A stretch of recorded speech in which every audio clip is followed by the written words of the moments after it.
திமுக ஆட்சி அமைந்த பிறகு தற்போது வரை 1360 கோவில்களுக்கு குடமுழுக்கு நடத்தப்பட்டுள்ளதாக அமைச்சர் சேகர்பாபு தெரிவித்துள்ளார். நில மீட்பு பணிகளை துரிதமாக மேற்கொண்டு இதுவரை 5594 கோடி ரூபாய் மதிப்பிலான 6180 ஏக்கர் நிலங்கள் மீட்கப்பட்டுள்ளன என்றும் தெரிவித்துள்ளார். மயிலாப்பூர் கபாலீஸ்வரர் கோவில் முன்புறம் கடந்த புதன்கிழமை இரவு தனிநபர் ஒருவர் காகித துண்டுகளை தீயிட்டு எரித்த காட்சியானது கோவில் கண்காணிப்பு கேமராவில் பதிவாகியுள்ளது. இதுகுறித்து கோவில் நிர்வாகம் சார்பில் காவல் நிலையத்தில் புகார் அளிக்கப்பட்டுள்ளது. இந்த சம்பவம் கோவிலுக்கு வெளியில் நடந்திருந்தாலும் கோவிலின் சார்பில் அளிக்கப்பட்ட புகாரின் அடிப்படையில் காவல்துறை புலன் விசாரணை மேற்கொண்டு வருகிறது என்று தெரிவித்தார்.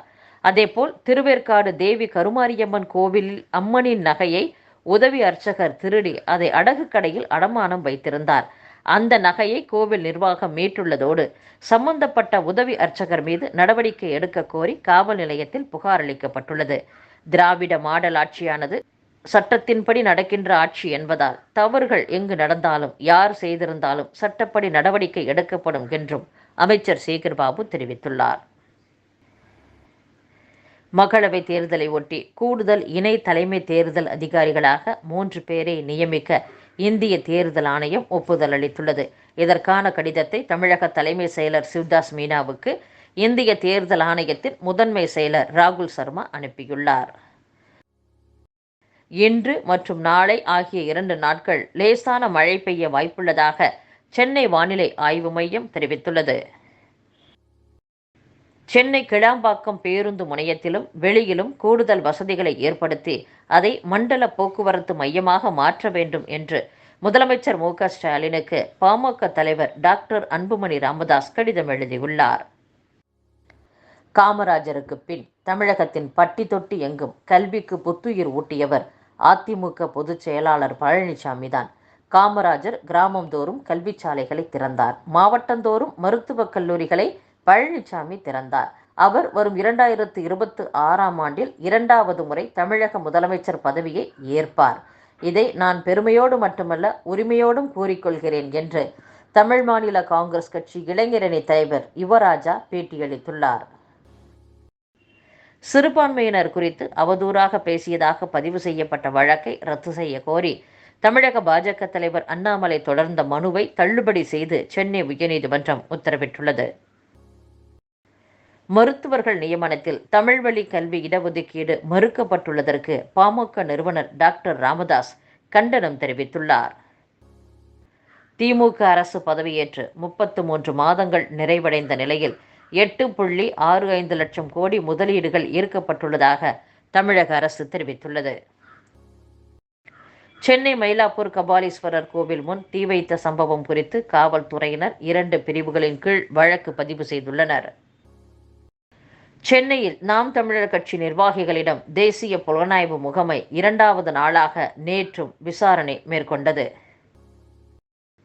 திமுக ஆட்சியில் ஈர்க்கப்பட்டுள்ள வெளிநாட்டு முதலீடுகள் குறித்து வெள்ளை அறிக்கை வெளியிட வேண்டும் என்று அதிமுக பொதுச் செயலாளர் எடப்பாடி பழனிசாமி வலியுறுத்தியுள்ளார். மக்களவைத் தேர்தலுக்கான ஏற்பாடுகளை இறுதி செய்ய இந்த மாத இறுதியில் தலைமை தேர்தல் ஆணையர் ராஜீவ்குமார் தலைமையிலான குழு சென்னை வரவுள்ளது.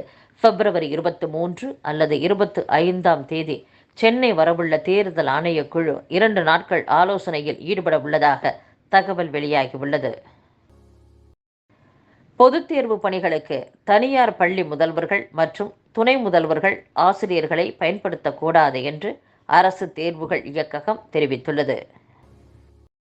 காந்தியின் சுயசரிதையை படியுங்கள், உங்களை உயர்ந்தவர்களாக மாற்றும் என்று தேனியில் பள்ளி மாணவர்கள் உடனான உரையாடலில் தமிழக ஆளுநர் ஆர்.என். ரவி பேசியுள்ளார்.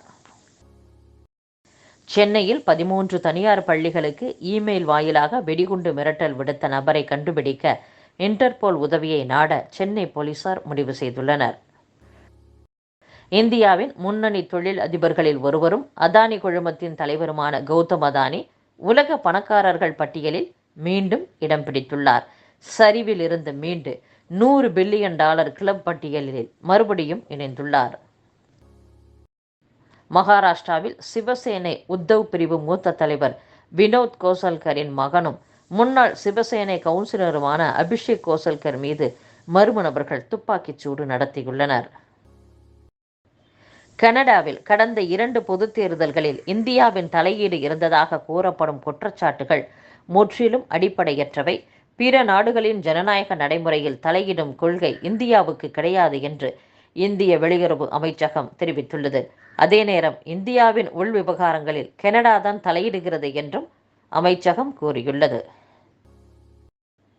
பாஜகவுடன் தற்போது அமைத்துள்ள கூட்டணியே நிரந்தரமானது என்று பீகார் முதலமைச்சரும் ஐக்கிய ஜனதா தள கட்சியின் தலைவருமான நிதிஷ்குமார் தெரிவித்துள்ளார். எதிர்க்கட்சிகளின் இண்டி கூட்டணியில் இருந்து விலகி பாஜக தலைமையிலான தேசிய ஜனநாயக கூட்டணியில் கடந்த மாதம் நிதிஷ்குமார் இணைந்தார். ஹைட்ரஜன் ரயிலை இந்திய ரயில்வேயின் தயாரிப்பு பிரிவான சென்னை ICF தயாரிக்க உள்ளதாக மத்திய ரயில்வே அமைச்சர் அஸ்வினி வைஷ்ணவ் மக்களவையில் தெரிவித்துள்ளார்.